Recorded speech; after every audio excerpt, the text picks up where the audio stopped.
Сайн байцгаана үзэгчдээ Монголын сагсан бөмбөгийн талаар ярилцдаг Хөв нөөц нэвтрүүлгийн 2 дахь удирлын 36 дахь дугаар ийхүү эхэлж байна. Бид та бүхэнд өнөөдрөөс яг 7 хоногийн өмнө 35 дахь дугаараа хүрэхснээс хойш Монголын сагсан бөмбөгийн ертөнцид хид хідийн сонирхолтой үйл явдлууд боллоо. За тухайлбал хамгийн гол сэдэв бол мэдээж BCL буюу Basketball Champions League.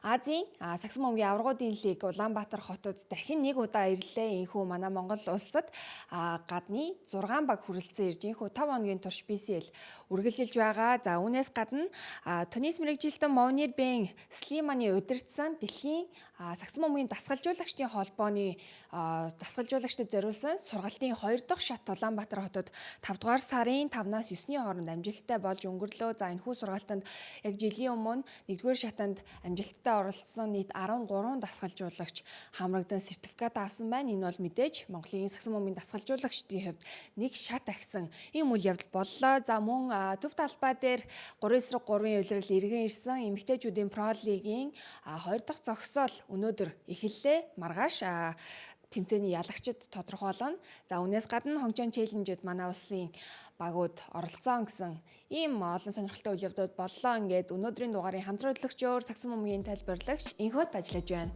Орой мэндийг хүргэе. Орой мэндийг тэргэлтэй болон үзэгчдэд хүргэе. Тэгээ тэргэлийн маань хэлснээр 3 сагсан бөмбөгийн улирал эхэлж гисэн явж байна. За өмнөх Хончон челленжерт бол манай улсаас оролцсон Баян цагаан багийн хувьд урьдчилан шатнаас үндсэн шат руу гарч ирэлгүйгээр тэмцээнээ дуусгасан. Гэхдээ маш өрсөлдөөнтэй тоглолт үзүүлснийг бол үзэгчд маань үзсэн байхаа гэдэгт итгэлтэй байна. Харин BCL-ийн хувьд энэ улирлын хувьд бол манай Монголын хүлгүүд болон металл багууд маш өрсөлдөөнтэй өнгөрсөн жилиг бодох юм бол нэг төвшин ахисан ийм тоглолтыг үзүүллээ. За металл багийн хувьд бол 2 тоглолтод хожигдсон байгаа. Харин хүлгүүд гайхалтайгаар нэгч хожигдлгүй 100% амжилттайгаар BCL-ийг үргэлжлүүлж байна. За ингээд өнөөдөр бид студид нэг сонирхолтой 2 зочныг урьсан байгаа. Нэвтрүүлгийн үндсэн хэсгээр зочдтойгоо эргээд уулзцгаая.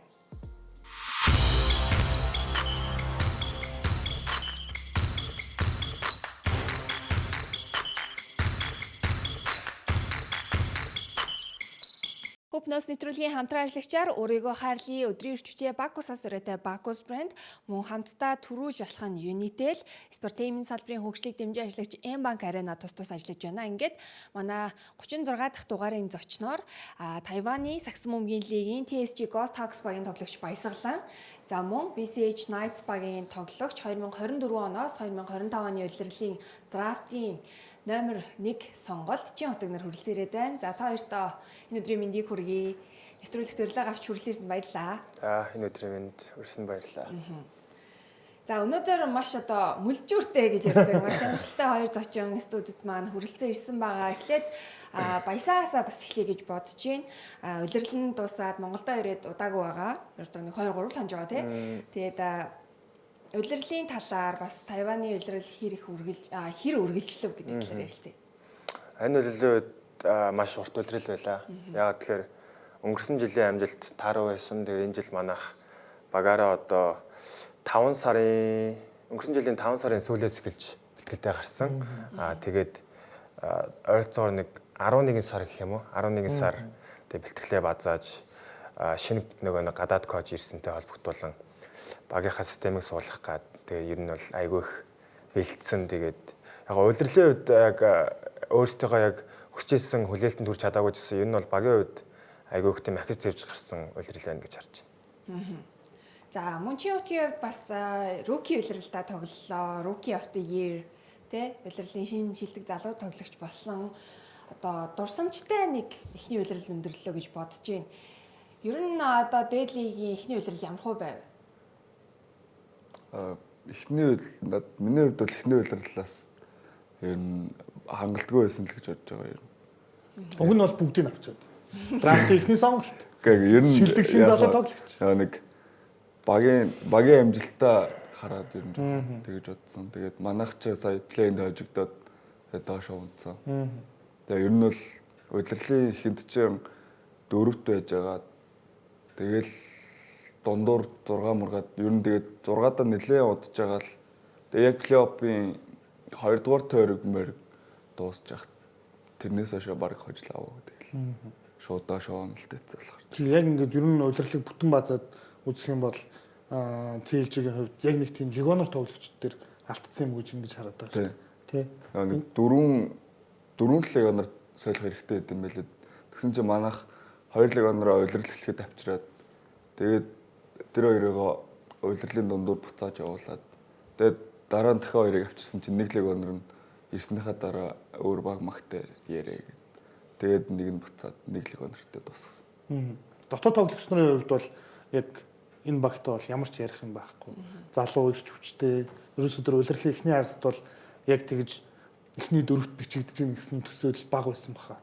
Ер нь удирдлын одоо өмнөх багийн зорилго юу байв? Яг чинь хувьдгийн хувийн зорилго бас ямар байсан бэ? Тэг би бол багийн зорилго бол яг плей-офф дорё л гэж бодсон. Плей-офф дорж явал тэгэл ер нь баг зорилго биелчихнэ.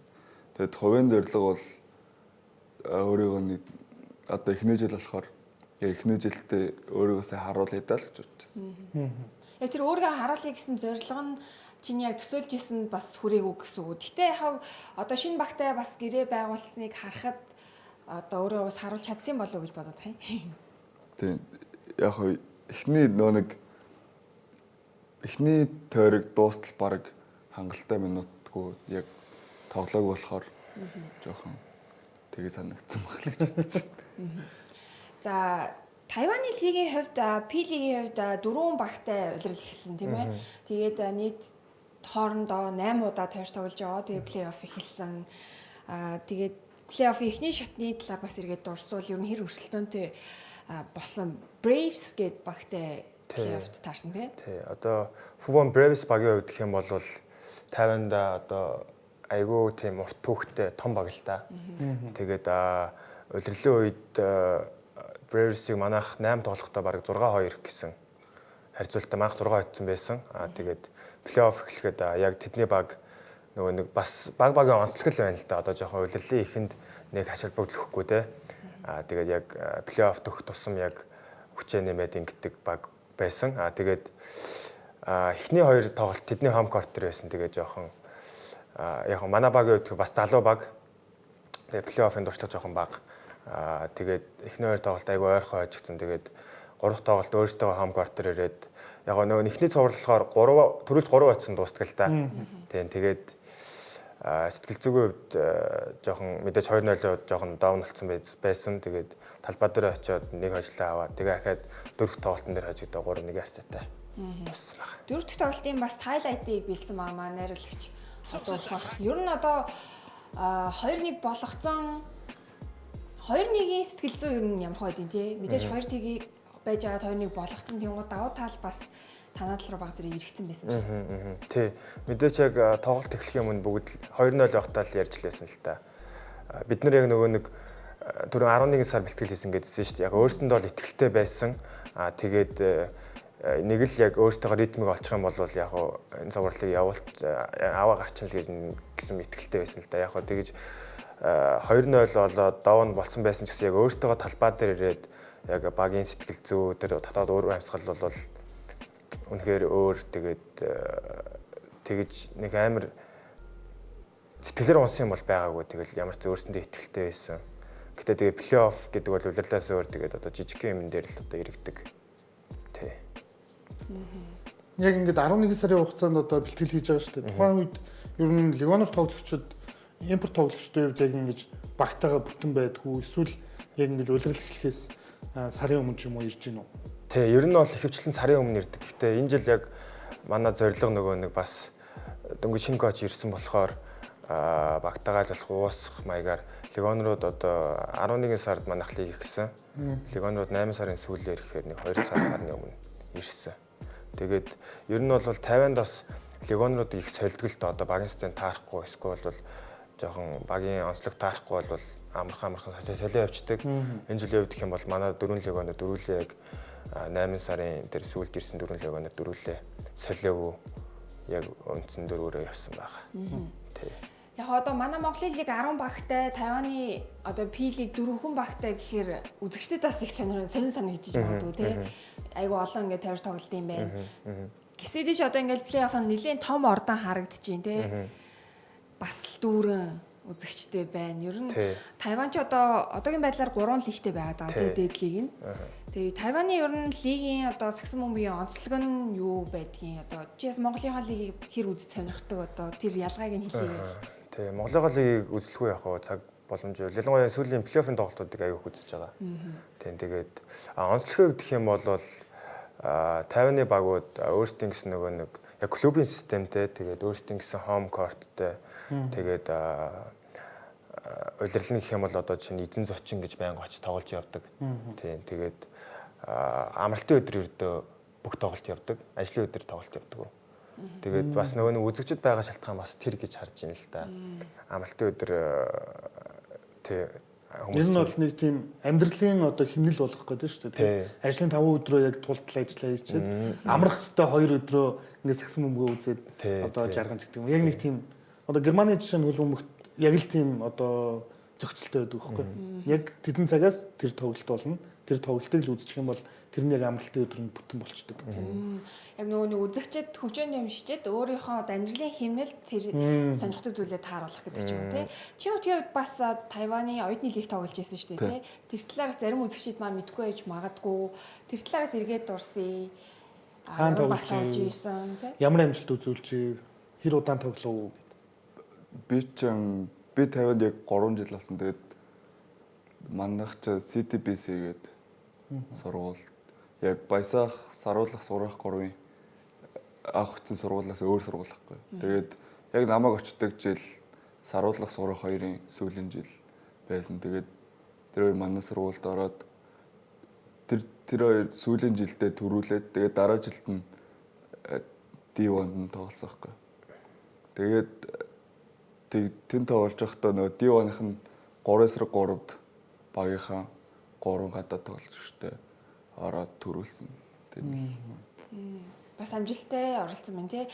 Надад нэг сонирхолтой бас асуулт төрж байгаа нь Тайван руу ер нь яаж яваад байна тий? Ямар шугамар яагаад ингэж олуулаад яваад байна вэ? Яг бас нэг тийм амар олон биш Япон руу ч гэсэн сагсан бөмбөгийн чиглэлээр зөндөө хүмүүс явдаг. Тайван руу бас ер нь анх яаж энэ зам нэгдсэн, энэ сонголтыг яаж хийсэн талаараа хэлж өгөөч. Магадгүй үзээ сууж байгаа хүүхдүүд бас Тайван руу явмаар байгаа ч юм лөө тий. Тайван тэгээд эхлээд нөгөө нэг ах нар дөрүүлчихээд ингээд оюутны лигд амар сайн тоглолцсон болохоор ингээд коуч нар нь Монгол хүмүүс дуртай болоод тэгээд яг 3 ахын төгсөх цаг нь ирэхээр яг нөгөө нэг дараагийн Монгол хүүхдүүдийн авъя гэдэг. Тэгээд энэчнээс тэгээд явах хүүхдүүдээ шалгаруулаад тэгэл явуулдаг да. 3 ах нээр зам засч ирсэн шүү дээ. Замын тий, ер нь л тий. Баясагийн хувьд бас. Тий, миний хувьд ч болохоор нөгөө нэг анх 2016 онд 7 онд 6 онд хаа. Тэгээ Монголын үндэсний сагсан бөмбөгийн холбоо гэдэг тим журмаар явжсан. Тэгээд тухайд манай сургуулийн сургуулийн захирал гэх юм уу? Тийм хүн Монголд ирээд тэг сагсан бөмбөгийн холбоотой гэрээ хамтын гэрээ гэдэг. Тэгээд ер нь бол тим журмаар явжсан. Тэгээд анх ч бас Баясаа ч нэлээд хэдэн влог хийдэг байсан тий. Тий анх тий тэр 3 дугаар курс тийм үү 4 дугаар курс тийм үү. Тэгээ яг зориг тавиад тухайн үед ингээд мэрэгжлийн сагсан бөмбөгтэй газар сагсан бөмбөгийн хичээлээ тоглоо явж гин. Тэгээд яг мөрөөдлөө яг ингээд биелүүлж чадах нь гэдгийг ингээд өөрөө бас архив болгож үлдээ гэсэн маягаар тий тэгээд яаж бэлтгэл хийдэг ямар хүн амьдралын маягтай байдаг тий. Тэр талаараа харуулахыг тий зэрэг ихэлсэн тэгээд яг ингээд мэрэгжлийн лигт ороод гисэн чинь яг нэг цаг зав бас тэрийг байн хийгээд авах боломжгүй болоод тэгээд завсарласан. Ер нь яг тэр оюутны лигийн бэлтгэлийг харж байхад л ер нь нэлээд шахуу хуваартай бас нэмээд дундуур нь хичээлтэй ч гэдэг юм уу. Маш шахуу харагдсан. Тэгээд олон ч залуучууд хэлжсэн л да. Та тэр бичлэгийг үзсэн үү ингэсэн үү? Ийм амар бэлтгэл хийдэг юм уу ч гихчлээ. Яг тэр хэмжээнд бэлтгэл хийж иж ер нь яг энэ Тайваныхаа дээдлэгтэй тоглох хэмжээнд хүрч байна гэж хэлмээр байна. Ер нь яг ингээд Баясаа нэг их одлон хөвлөлт ч юм уу ярьслага энэ төр өгж байгаагүй болохоор нэг тийм байдаг л зүйл шиг байгаа оловч яг Тайванд Монгол тоглогч дээдлэгт орно гэдэг бол нэлээд хэцүү зүйл байна тий. 50 тоглогчт нь хэцүү зүйл шүү дээ. Ер нь л 50-ны дээдлэг дарна гэдэг чинь. Ер нь лигоноор тоглогчдыг ч гэсэн маш өндөр шалгуураар авт юм шиг санагдаад байна. Тий. Тэгээд түрүүн баясагийн хэлсэнчлэн ингээд болохгүй шууд явуулна гэж шүү дээ. Тэр чинь мэдээж одоо цензур нь өндөр байж ижил яг тийм төвшөнд очиж байгаа. Баясаа яаж ингэж яг удаан хугацаанд яг Тайваны лигттэй өөрийнхөө брендийг бий болгоод ингэж юу байж байна. Ер нь хэрхэн бэлтгэлээ идэгүү, багуудын солилцоо 8 ер нь Тайванд яг яаж явдаг вэ? Тий, одоо түрүүн легионроос эхлээд ирчтэй. Тэгээ легионруудыг бол ингээд одоо би бас Монголд бас нэг зүйлийг жоохон гайхалгаа. Одоо нэг багт 4 гэдгийгсэн байгаа шүү дээ. Тэгээ мэдээж одоо Монголд одоо яг нэг гадны лигүүдтэй харьцуулахад одоо багийн менежер тэр нэг легионерыг скаут хийгээд сонгож байгаа шалгуур нь жоохон багц гэдэг юм уу, нэг тийм одоо профешнл биш байгаа шүү дээ. Тийм ч бол нь яг ирээл багийн систем таарж гин үү, таарахгүй бол солиод явуулах боломжтой байх хэрэгтэй байхгүй. Тэнд бол яг л тэгдэг. Хичнээн яг тэгж амар сайн судалж байгаа хасан ч гэсэн нэг тухайн жилийн тоглогчийн одоо тэр форум хэр байна те. Тэрнээс ахуулаад зөндөө юм ач холбогдолтой байдаг шүү дээ. Тэгээд тийм болохоор ер нь бол ингээд болохгүй бол гэсгээ солио явуулцдаг. Тэгээ миний хувьд гэх юм бол угаасаа л анх хэмжээс явахдаа сагсан дуртай, тэгээ бэлтгэл их дуртай тийм хөлт байсан. Тэгээ очиод яг Монголд бол тийм бэлтгэл яг байнгын тийм форумтай бэлтгэл хийж үзэж байгаагүй. Тэгээ яг очиод өөрөө тэрэндээ дурлаад тэгээ жижигхэн ингээд амжилт гарахаар тэрэндээ оромшаад бол илүү хийдэг ч гэдэм үү те. Тэгээ бид нар чинь гадаадууд бид нар 50-уудаас 2 дахин хөдөлмөлжиж одоо өөр хүнд үнэлэгдэх ч гэдэм үү тийм зүйл зөндөө байдаг. Тэгэл ерөнхийдөө яг тийм системээр яваал ахиц гарах болгонд ахиц амжилтанд хүрэх болгонд ер нь тэрийг ингээд тасчдаг, дадал зуршил болгочдөг. Тэгэл одоо жишээ нь анх 50 хүмүүс бас яадаг л да заримдаа өөртөө жоохон залхуу коучороо ингээ хилүүлж хийдэг байтал яг гоо бидний хувьд саруул сууraa те одоо бидний хувьд гэх юм бол өөрсөндөө хацуулгасан хамгийн том зүйл гэх юм бол коуч хэлээгүйсэн ч багийн бэлтгэл байхгүйсэн ч өөрсдөө цаг байх юм бол очиад хийждэг. Тэгээ бид нар чинь гадаад одоо баяр маяраар 50-ууд ингээл гэдлэг амраа явчихсан шүү дээ. Бид гурав чинь тэгэл дотор байрандаа үлдээл өөр хүнч байхгүй. Тэгэл хийх юм байхгүй яаж хоолоо идчихэл заал ороод бэлтгэлээ гээл фитнесээ гээл. Тий. Ер нь бол тэгэл тууштай байдал бэлтгэлийн үр дүн. Тий. За чи өтгөө шууд Тайванаас Монголд ирээд эхлээд самар лиг тоглосон тий. Шууд ингээд юу гэдгийг нэг сагснаас нөгөө сагсанд 3 жилийн дараа ирэхэд ямар өөрчлөлтүүд мэдрэгдсэн бэ?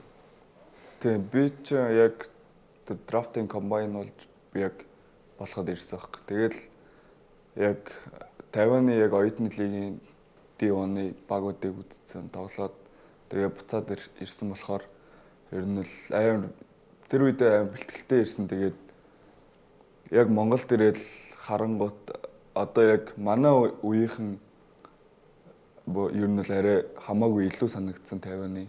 Тэгээд одоо чи ирээд яг тэр үед өөрийнхөө ингээд үеийн хүмүүсд харж байгаа шүү дээ. Өөрийнхөө үеийн хүмүүсд харангуут Тайванд яг манай үеийнхэн болохоор ингээд яг нэг чицүү гэд яг харахаар нэг амар хол тасарсан юм шиг яг тийм л мэдрэмж төрсөн. Тэгээд яг драфтад одоо нэрээ өгөөд TLG багт сонгогдсон. Ер нь яг драфтад нэрээ өгж явахдаа багууд ямар багууд холбогдож ирсэн бэ? Яг энэ багтай ингэж сонгох юм байна да. Ер нь нэг тэдээр орох юм байна да гэсэн төсөөлөл байсан. Тийм тэр үед бол холбогдсон багууд бол ер нь байсан. Тэгээд яг өөрөө яг зүгээр сонголтоо хийсэн гэх юм бол Knights-тай яг тэр үед ярилцаад тохиролцсон байсан. Тэгээд хэрвээ одоо Knights-тай тохиролт Knights-ын 5 дахь сонголт тэгээд Knights-аас урд нь байгаа багууд нь хэрвээ миний нэрийг өгчих юм бол ямар ч арга байхгүй. Гэтэ би ерөөсөө нэгээр сонгогдох бол мэдээгүй яг тэр. Ер нь бол тухайн үеч яг инхтмүүлэн нэгээр сонгогдно гэдэг драфтын топ проспект байсан шүү дээ. Эрдэнэ байсан шүү дээ. Бас эрдэнэ байсан.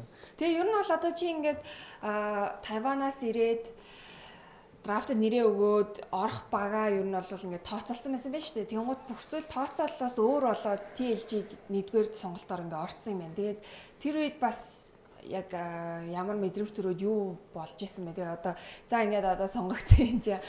Одоо энэ л тодлоо. Би эхлээд баясаахаас ингээд асууж байгаа хэрэг яг Монгол дээр л за ийм багад ингэж гэл тэгж байгаа сүүлдээ яг комбайны метр дуусаад ирсэн чи сүүлдээ амар өөрөө нэг баг магаа сонгохоо тэг би одоо за амар олон хөлтөд орж явахдаа одоо зүгээр дээдлэгдээ нэг багт сонгогчлээ болоо гэж бодвол одоо нэг өөрөө нэг баг магаа сонгоцсон явж гэж бодлоо. Тэгэл зүгээр за комбайн дээр нөөрийгөө харуулчаад тэгээд драфтын өдрөө л хараад л гэв. Тэгээд одоо бол яг анх холбогдчихсэн Knights-тайгаа 3 жилийн гэрээ хийсэн тийм. Тийм 3 жилийн гэрээ хийсэн. Бэлтгэл ер нь Knights-ийн бэлтгэл, шинэ улирлын бэлтгэл ямар шатндаа явж байна? Энэ талаар бас ярил. Тэгээ ер нь бол энэ өнгөрсөн улиралд бол манайх яг нөгөө нэг бэлтгэлийг бол зөвхөн ингээд зааланд хийдэг. Тэгээд яг зөвхөн заалны бэлтгэл хийгээл тэнцэнэ ингээд хөлбөр системээр л гүйлтэйгээл явдаг гэсэн. Одоо яг надад нэг өөр санагдсан зүйл нь болохоор Knights дорсноос хойш ингээд бэлтгэл нь ингээд системтэй одоо намайг ингээд оронгууд яг за энэ хүүхдийн яг одоо сул тал нь ийм байна. Тэгээд энэ дээр нь ингэж ажиллах юм байна. Одоо ийм бэлтгэл хийх юм ингээд системтэй хийж байгаа нь ер нь надад амар өөр санагдсан. Тэгээд яг гэрээснээс хойш бэлтгэл хийж эхлээд тэгээд тэрнээс хойш нэлээдэн тэмцээнд орсон. Тэгээд шууд л яг тодорхой жоохон өөрчлөлтүүд мэдрэгж байгаа л гэж байна. Тайванд бас энэ драфт болдог тий. Тайваны драфт ямар хөө болдیں۔ Ялгаа нь юу гэдэг. Тэгээ би бас Хутгатай яг тухайн үед ярьж хахад бас нэг жоохон одоо ойлгомжгүй гэж хэлэх нь яашаа одоо Монголын лигийг л онцлог байх шиг байна л та тий. Одоо чинь Тайванд одоо драфтаар ингээд сонголоо, нэгээр сонголоо тий. Одоо жишээ нь хэрвээ тэгээд давхараа өөр баг сонгочих юм бол тоглогч нь өөрөө яг аль сонголтоо хийх үү тэрийгээ сонгож болдог. Одоо чинь Монголын Хутгагийн үед гэхэр чи одоо жишээ нь яг Монголын лигт одоо ингээд 10 баг байгаа. Тэнгууд тэр яг бүгд яг нэг төвшөнд биш байна л та тий. Одоо жишээ нь ингээд санхүүгийн хувьд санхүүгийн хувьд гэлт юм уу эсвэл яг тодорхой хэдэн жил байх хугацаач гэдэг юм уу тий. Одоо жишээ нь Чингутгийн үед яг тухайн драфт комбайн болж байгаа тоглогчдоос хамгийн сайн ингээд одоо нэгдүгээр сонголтоо сонгогдчихлоо шүү дээ. Тэнгууд мэдээж өнгөрсөн жилийнхээ хамгийн амжилт муутай баг сонгох хэрэгтэй тий. Тэнгууд нэгэн жил тоглолцоод ингээд нөгөө баг нь байхгүй болцохоор тэнгууд энэ хүүхдүүд ингээд айгу хохирлттой болчихж байгаа байхгүй. Багаас хамаарсан. Тэгээ багаас хамаарсан тий эхэлнэ. Тэнгууд бас магадгүй тэгээд давхар баг сонголоо гэхэд тоглогчийн өрөө сонголтоо хийж болдог ч юм уу. Бас тийм байвал тоглогчийн хувьд бас арай дээр л болоо гэж бодож байна. Тэгэхээр мэдээж ингээд одоо юу гэдгийг Монголын лигмент яг одоо эмх замбраанд ороод удаагүй байна тий. Драфт маань энэ жилийн үед ингээд 2 дахь драфтын үйл ажиллагаа болох гэж байна. Энэ болгон дээр ингээд цаашаа одоо дэвшээд апгрейд хийгдээд явах нь бол ойлгомжтой. Угаасаа яг асуудал үүсэж ижил яг ингэ юм байна гэж суралцаал явах л байна. Тэр нь бол алдаанаас суралцаал явна шүү дээ. Тий одоо бүх зүйлийг одоо эмх замбраатай болгож байгаа. Жишээлбэл одоо драфтын хамгийн том ач холбогдол гэх юм бол бүх тоглогчдыг юм бүртгэлтэй болгож байгаа тий. Драфтад нэрээ өгөө сонгогдоогүй байсан ч тэр сагсан бөмбөгийн холбоонд тоглогч гэдэг юм бүртгэл тэр хүний хувьд үүсэж байна. Тэгэхээр магадгүй энэ жил би драфтад сонгогдоогүй ч дараа жил эсвэл драфтад сонгогдоогүй ч яг лиг эхлэх үеэр өөр багтай гэрээ хийж болно. Тийм баа. Тийм нэрээ татах ч гэдэг юм уу дараа жил нь ойдны лигтээ тоглохгүй ч гэдэг юм уу. Энэ зүйлүүд нэмэгдэж байна. Одоо бас ингээл баясаа дээр хэрвээ баясаа Монголын лигтээ тоглох болонгууд драфтад нэрээ өгж байгаагүй учраас бүртгэлгүй. Тэгэхээр одоо ингээ гадаадад тоглоод ирж байгаа тамирчид бас үндэсний дээдлэгт ямар журмаар орох уу энэ төргээл нэг юм шинэ кейсүүд гарч ирээд байна тий. Тэр болгон дээр ингээд журам нь батлагдаад явах хаа. Тийм тэрхлийн хэлснээр бас нэг зүйлийг баясаагаас асуумаар байна. Одоо ингээд ер нь гадаадд тоглож байгаа тоглогч нар Монголын лиг лүгээ одоо юу гэдгийг хандаад эхэлж штэ. Болцох жишээ нь Солонгосоос багаас ямар нэг багаас санал ирэх юм бол миний хувьд одоо харнаач гэдэг юм тий. Монголдо тогломоор байна бодож үзнэ гэдэг юм. Баясаагийн эрх хөлөрлийн зорилго бас Монголын багуудаас өнгөрсөн жил ч гэсэн нэлээд олон суурхал яваад исэн. Эндээс ч баясаа ирнэ, тэндээс ч баясаа ирнэ гэдэг юм уу. Ялангуяа шигшээ баг дээр айгүй их гэсэн тий. Одоогоор ийм мэдээлэл байна уу? Тэгээ одоогоор яг Монгол би бас тийч гэрээтэй байгаа болохоор бас одоогондоо тэр талаар бол их яг бодож үзээгүй тий. Яг саналын үед гэх юм бол ер нь тэгэл жил болгоно л тий байнга ирдэг. Тий. Тэгээд дараагийн юм шигшээ гэх юм бол одоо тийм дараагийн шигшээгийн цугралт хэзээ ер нь бол дараагийнх дээр заавал ирнэ гэдэг өөртөө ер нь шийдсэн байгаа. Тэгээд одоо тэнцээ яг өмнөх цуглалтанд ирж чадаагүй шалтгаан юм бол мэдээж гэрэн дээр багийн одоо тэр лигтэй үед явах ямарч боломжгүй байдаг. Тэгэхдээ ер нь дараагийнх дээр бол айлуулах чадах бүхнээ гэдэг дараагийн шугралтын дээр заавал ирнэ л гэдэл шийдсэн байна. Саруулт хоёроос нэлийн дотн нах тий. Тэгээд саруул төрүүлээд ингээд үндэсний дээдлэгтээ ирээд хоёр үлрэл тоглолцож байна. Яг одоо найзуудын зүгээс саруул чамдаас юу гэж хэлж байна Монголын лигийн талаар тий? Хүрээд ирээч гэдэг юм уу? Дажгүй байж тээ гэдэг хэлж байна. Одоо яг Баясагийн Монголоос явсан үеч Мойсын шонхруудад 1 жил тоглосон гэдгсэн тий. 2016 онд одоогоос 9 жил юм гэсэн үг. Тий, шонхруудад биш. Би нөгөө нэг тухайд оюутан лигт биш шууд цэврэл огшин доор ерөөсөө худалдаа тий, ерөөсөөд тоглож ирсэн. Тэгэхээр тэр үеэс бол Монголын сакс тэсвэр болсон байгааг чи одоо анзаарж байгаа хэрэг мэдээж саруул ирээд тоглоод ч гэсэн хэлж байгаа. Ер нь Монголын лигийн талаар чиний одоо харах өнцөг хэрхэн өөрчлөгдсөн байна? Өөрчлөлтгүй яг одоо өмнө нь бол би бас ингээд Монголд байхдаа бол нэг саксыг одоо би одоо ч гэсэн ингээд суралцаал ойлгоол явж лээ л да тоглогчийн хувьар тий. Тэгээд тэнцээ очиод зөндөө олон коуч нарын олон гадаад улсын олон тайван коуч нарын доор тоглоод арга барил ингээл тэгэл тех тусам нүд нэгдэл ингээл хараал явж илээ л да. Тэгэл тухайн үед бас Монголын лиг яг тухайн үед очичоод бас Монголын лигийг бас үздэг байсан бэдэд. Тэгээд одоогийнхтай харьцуулахад бол дисээр одоо ялангуяа миний үед энэ гадаад коуч нарын өөрийг оролцоол маш их байгаа гэж харж байгаа. Тэг ингээд систем суулгаад ингээд зөндөө юм. Одоо тэгээд сая чин өнгөрсөн үлрэл чинь баг хэдэн баг нь гадаад коучтай байсан бэ? Баг 8 баг. Тий, 8 баг нэлээд 8 баг.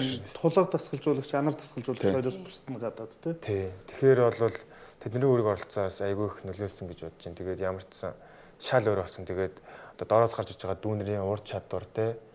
Тэгээ ер нь бол айгүй сайн хурдтай хөгжиж байгаа гэж харж байгаа. Яг босод усууч гэсэн ингээл хөгжиж байгаа. Гэхдээ манайх бол нөгөө нэг жоохон тэдний доороос ихсэн гэхэд бол ер нь айгүй боломжийн хурдтай хөгжиж байгаа гэж харж байгаа. Одоо бол ингээд Монголд Европ дасгалжуулагч нарын давлгаа яваад байна шүү дээ. Грек гэдэг юм уу, Серб гэдэг юм уу. Тайванд ер нь яг дасгалжуулагч нар аль улсаас илүү төлхөө ирж байна. Тий, Европод бас айгүй хэрдэг. Одоо манай багийн дасгалжуулагч ихэд Австри хүн.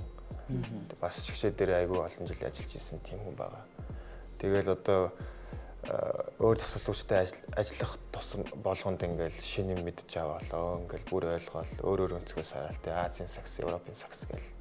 Нэг юм бас үзүүлэхгээ бэлдсэн байгаа Баясгалангийн энэ улирлын за өнгөрсөн улирал одоо өнгөрч байгаа улирлын үзүүлэлт харагдаж байна. Улирлын 24 тоглолтонд 29 минут унтчлаж 9.7 оноо за товтлогооны хувь 37, чөлөөт шидэлтийн хувь 74, 3 самбар, 3 дамжуулалт 1.5 таслалт.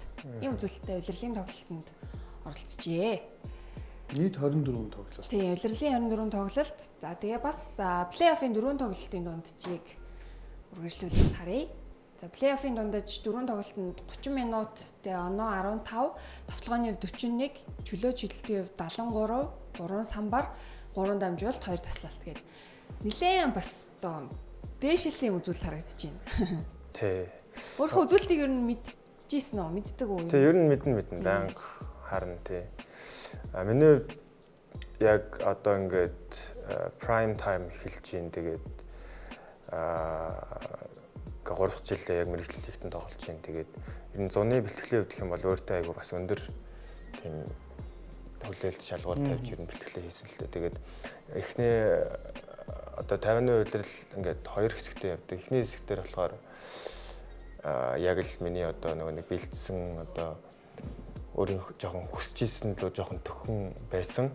Тэгээ яг 20 дугаар хагасаас эхлээд жоохон үзүүлэлт тэр багт нөлөөлөх үүрэгээр л жоохон доошогоо буурч эхэлсэн л дээ. Тэгээд би бас тэрийг яг ингээл 5 сараас эхлээл ядралт те энэтрээ юутэй ингээд бас жоохон хамааралтай. Би чинь тэгээд өөрөө яг жоохон тим төрлийн жоохон тоглолт муулаад ирэхээр л өөрөө бэлтгэлээ нэмэл ингээд байх төрлийн. Тэгээ би бас энэ жил айгүй том юм ойлгож авсан л та. Одоо ингээд яг өмнөх нөгөө нэг залуу одоо юу гэдэг нь те 20 одоо оюутан байхдаа бол тэгдэг байсан дандаа ингээл хожигдлоо бид нэр гараалгүйгээл скул тэлээ гэдэг ч юм уу.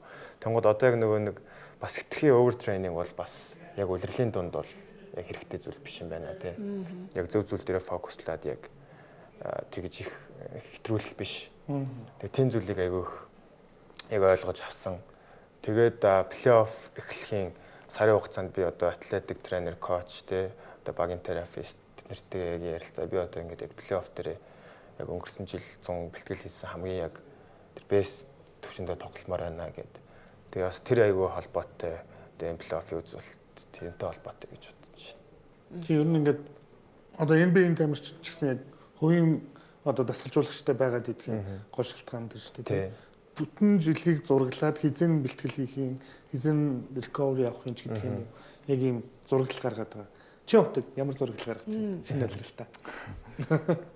Миний хувьд бас яг одоо энэ жил яг манай нэг тренер багш ер нь юун дээр ажиллах, юу надад суулгаа гэдгээ ер нь ярилцсан. Тэгээ одоо эхэлсэн явж байгаа юм.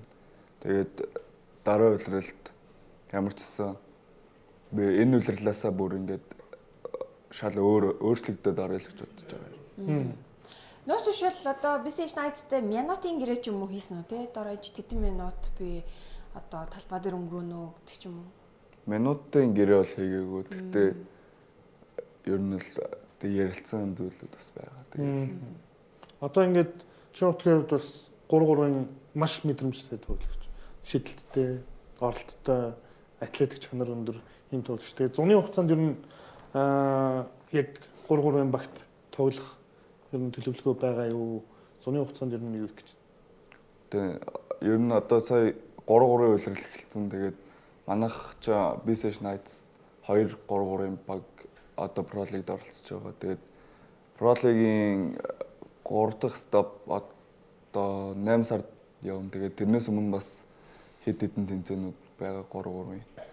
Тэгээд тэр тэмцээнүүдэд оролцоод яг би одоо бодож байгаа зүйл нь ингээд өнгөрсөн жил би яг 50-наас 90-гүйтэй ингээд 3-3-ын тэмцээн, 5-5-ын тэмцээн ингээд оролцоод явж байхдаа зөвөр за тэмцээнд оролцоод байгаа юм чи ингээд яваал гэсэн. Тэгээ бэлтгэлээ хийхгүй. Тэгээ энэ үйлрэл болохоор яг хамгийн гол фокуслж байгаа зүйл нь яг дээдлийг болохоор бэлтгэлтэйгээ хамт тэр тэмцээнүүдэд оролцоод тэгээд хамгийн гол нь бэлтгэл. Тэгээд тэмцээнүүд нь бол зүгээр л гол зүйл нь биш болохоор тэгээд бэлтгэлээ бүр ингээ шал өөрийгээд тэгэл гэж бодож байгаа юм. Зураглал. За хэдүүлээ хэсэг хугацаанд завсарлаад нэвтрүүлгийн дараагийн хэсгээр BCL-ийн талаар ярилцгаа. Ингээд хэсэг хугацааны дараа эрг болцгаая үзэгчтэй.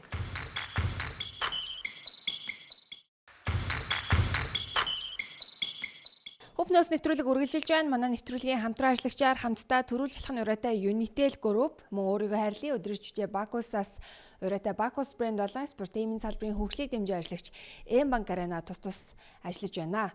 За сүүлийн үед яригадаад хамгийн гол сэдэв бол мэдээж баскетбол Champions League. Манай улсаас бишэл медаль болон хасын үлгүүд баг 2 дахь жилдээ энэ тэмцээнд өрсөлдөж байгаа. Тэгээд Улаанбаатарт энэ тэмцээний одоо Window 4 4 дахь хэсэг. Тийм манай хасын үлгүүд металл багуудын бүх талбай дээр авах хэрэгтэй тоглолтууд ингээд дараалаад яг нэлээд өдрүүд нийтдээ 5 хоногийн хугацаанд явагдаж байгаа. Тэгээд Монголын үзэгчд маань үзэх юмтай байна. Сагсан бөмбөг ерөөсөө 365 хоног ингээд зогсолт үргэлжилж байна л гэж харахаар. Манай хоёр зочны хувьд бас BCL-ийг үзэж байгаа юу? Үзэж байгаа юм. Тэгээ сая Монгол бас тоглолтын дээр очиж үзсэн байгаа. За энэ бол яг тэр тоглолт байна те. Хасын үлгүүдийн эсрэг New Taipei Kings гээд бас одоо Тайваны баг байгаа. Тий.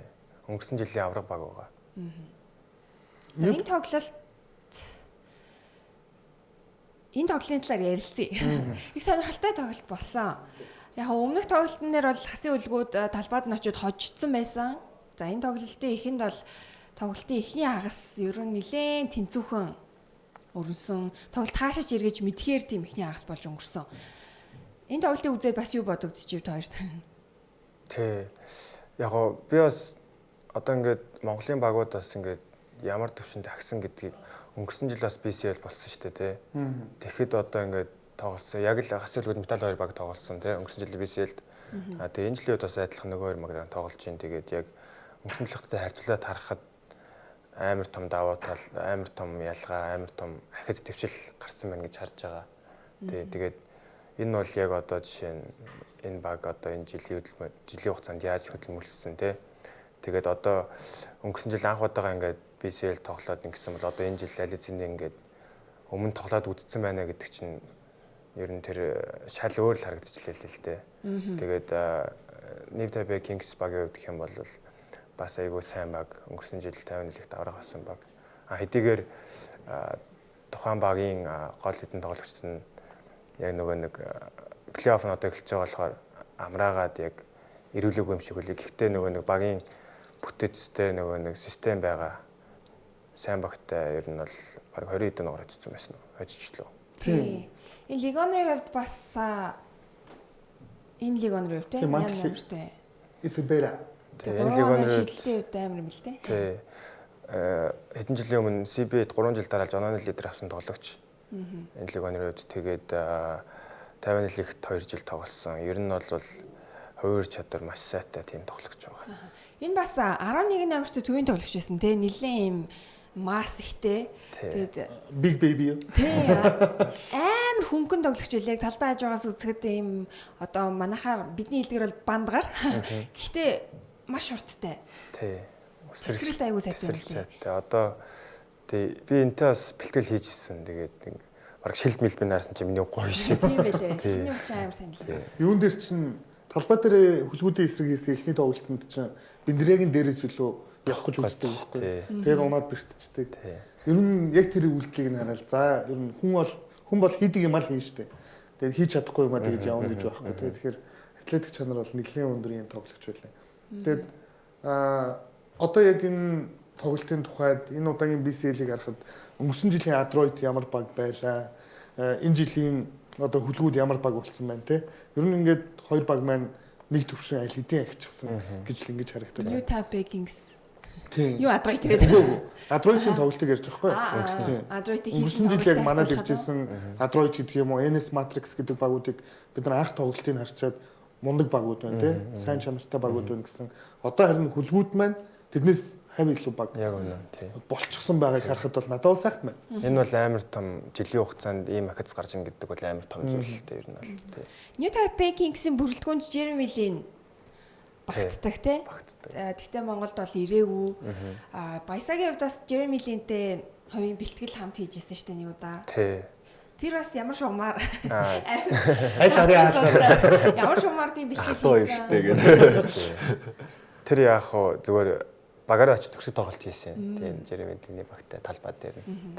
Тухайд тэгээд тухайд анх удаа Jeremy Lin-тэй тоглож үзсэн л дээ. Тэгээ өөдөөс нь хамгаалаад намайг хамгаалаад. Тэгэл ер нь бол бэлтгэлээ бас амар сайн хийдэг. Одоо жишээ нь би ингээд амар гайхсан зүйл нь хамгаалж байгаа санаандгүй ингээд нөгөө нэг нурууных нь болчинд хүрчдэг байхгүй юу. Тэгсэн чинь би юу вэ? Юм хийцсэн юм уу гэд тэгсэн чинь ингээд нурууных нь булчин тэр эпс одоо энэ хэсгийн булчин бүр амар сайн юм байлээ. Яг ингээд тогшуул дуурахаар тийм баг амар том би бүр гайхаад тэгээд тоглолтын дараа хальт юм яриад Монгол явах гэдээ ярьжсэн тий. Тэгээд намайг ч бас хүмүүс 50 Jeremy Lin-тэй амарх андуурдаг. Тий. гоё юм байна. Хүмүүс зураг авахлаа. Бид нар зүгээр ингээл 70 эрг мэрэг бөөнөрөд амарч явахдаа явж мөвж өнгөт баясаахыг зөвхөр асуугаал Лин үү.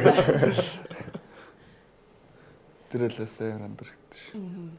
Өөр Jeremy Lin-тэй бас хийсэн бэлтгэл дээр эсрэг тоглосон тэр сонио хашнаас ер нь юу ярив их сонирхолтой байна. Яг хоо нэг онцын мөрөөгөө зүгээр тоглолтын дараа дуусаад гар барихтаа тий. Тэгэл өвсүүлээд хичээрээ. Яг намайг бас нөгөө нэг өөр улсын ингээд хүн ингээд 50-ны багт тоглож байж байгаа жоохон өө тийм үг тийм маягаар болож байгаа. Хотог ингээд хийсэн чи бүр адилхан харагдаад. Яг ингээд Jeremy Lin-тэй ярилцж 50 хүмүүс нь андуураад байдаг. Jeremy Lin монголоор яриад байгаа юм шиг л. Ялангуяа нөгөө нэг жоохон настай хүмүүс жоохон саксофон настай хүмүүс чинь зураг авахлыг гээд би бишээ гэдгсэн чинь чиний тоглоод байгаа юм шиг. Хамаагүй ахуулж.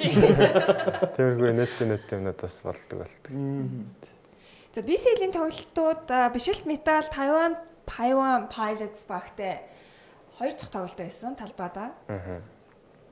Тэгээд энэ тоглолтоос бид нар юу гарсан гэхээр Bayern Wesley тоглоогүй. Тэгээд яг багаас уган баяр тоглоогүй. Багаас өгж байгаа мэдээлэл гэх юм бол баг зэргийн бэлтгэлтэй гэсэн ийм мэдээллийг өгсөн. Гэхдээ яг өмнөх дугаарууд дээр ч гэсэн хэдүүлээ ярьж ирсэн тий. Бишилт Металл баг үндэсний дээдлэгийн аваргыг авах гол зорилготойгоор BCL-д арай илүү баг анхаарал байгаа шүү дээ. Тэгээд өөрөө яг 50-нд байсан. Тэгээд энэ ямар багуудыг гэдгийг мэддэг болохоор ер нь л аим гой санагдаж байгаа. Одоо жишээ нь ингээд 50-нд ч одоо манай оюутны лигийн манай багийнхан ингээл байн өөрөө айгуу том лагс болохоор багтай амар даваа талыг үзүүлдэг тийм тоглогч байсан. Маш биерхүү тоглогч байсан. Demarcus Cousins-аас өндөр үү? ер нь баг хавцаа. Ойролцоох. Тэгээ Cousins-ыг бодвол арай мотор сайтай удаан.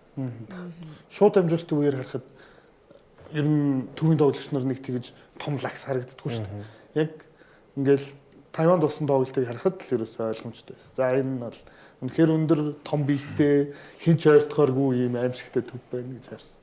Тэгээд хажуунаас нь харгаж гисэн ерөөсөө эргэлзээгүй санал тавихаар л Лигонор байлээ. Тий.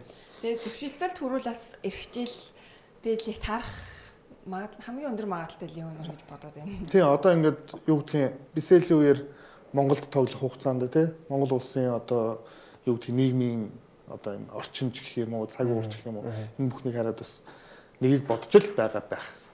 Тийм тамирчдад ер нь тэр маш чухал байдаг баха импорт тоглогч нарт. Ер нь амьдрах орчин тий. Надаа яг тэгээ санагдсан. Яг одоо энэ жилийн манай багийн нөгөө Кенни ч анх удаага Азийн улсад ирж байгаа. Тийм тий. Тэгэл ингээл Кенни бүр ингээд Монгол үнэхээр таалагдаад буцсаах.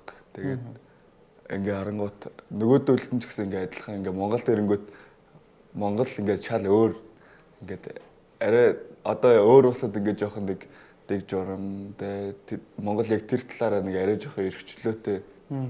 Тэгээд хүмүүс нь ингээ одоо жишээ нь ирсэн импорт тоглогч нар байлаа гэж бодоход хүмүүс нь ингээ амар дэмждэг ингээ талбай дээр талбайн гадна тэнгуү тэр үнд ингээ амар гой санагддаг. Тэгээ яг нөө нэг хүн амын цөөхөн ч гэсэн ингээд дэмжлэг нь ингээд амар их ирээд ахаар тэгээд ер нь Монголд яг амар дуртай болт юм санагдсан. Тийм Кенни ч баг би шгшээгийн өмнөөс тогломоор байна гэсэн. Ажил хүртэл өгсөн байсан тий. Тэгэхээр Монголын нөхцөлд бол Лигонор тоглогчид ч ирэх дуртай байна. Жил болгон ирж байгаа Лигонуудын төвшин ч гэсэн ер нь нэмэгдээд маш хурдан нэмэгдэж байгаа. Тий одоо баясаагаас яг энийг асуумаар санагдаад байгаа байхгүй юу? Ингээл маш их юм сонсогч штэ Demarcus Cousins ирлээ. За мэдээс харуул ирээд авраг авчлаа хамт байсан тоглогч те. Тэгээ Лигонор дуртай байна гэх тийм чамд нэг тийм мэдрэмж төрж гин үү? Очоод халаад өгсөн гэж. Тэг мэдээч сүүлийн үед л гоё төрлгөө яахаа тий. Угаасаа яг нэг өдөр ирж тоглох нь тодорхой. Гэтээ эхний ээлж нь миний зорилго гэх юм бол одоо жишээ нь 50 лигтэй авраг авах ч юм уу те. Яг тиймэрхүү юм дуусчихад яг санаа амар Монголынхаа лиг дээрээ тоглох юм болов. Тэгэхгүй би чи яг хэдэн жил те нэлээд хэдэн жил тэнцэж чинь ингээд яг тимний төлөө зорчоо тэгээ тэрэндээ хөрөхгүй буцаад дундаас нь ингээр те. Ямар ч сан Монголдоо ирж тоглох сүүлийн үед их айгу боддог болсон. Тэгээд гадаадд тоглож байгаа Монгол тоглогчид лигтээ ирэхээс гадна манай Монголын тамирчид бас одоо гадаадд Лигонор болж очиж байгаа. Энэ тохиолдлуудыг бид харж байна.